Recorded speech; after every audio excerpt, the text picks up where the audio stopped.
ఇప్పుడు పవన్ సనాతన ధర్మం కోసం పోరాడతాడు. ఈ సినిమాలో కూడా అలాంటివి అనిపించింది. సో అలాంటి అంటే సనాతన ధర్మం గురించి పోరాడుతుండంటే ఏం పోరాడినా చెప్పాలి. అంటే సనాతన ధర్మం గురించి ఏం కట్టుబడి ఉన్నాడో చెప్పాలి. అంటే మీరు పవన్ కళ్యాణ్ రాజకీయ పరంగా నేను అనలేదు, నేను సినిమా అనట్లే, ఆ ఫ్లేవర్ కనిపించింది అంటున్నా.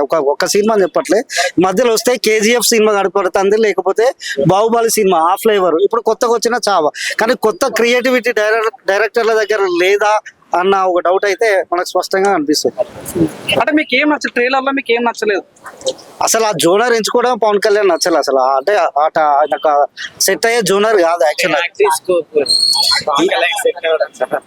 కాదు కాదు మనం గతంలో చూసినాం, కొమరంపుల్లి కొన్ని సీరియస్ క్యారెక్టర్ చేసే ప్రయత్నం చేస్తే ఏమైందో చూసినాం.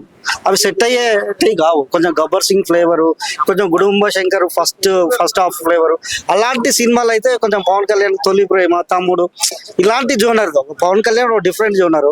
ఇది ఎత్తుకొని ఏదో అంటే కొంచెం జనాలు కూడా డైజెస్ట్ కావడం కొంచెం కష్టం.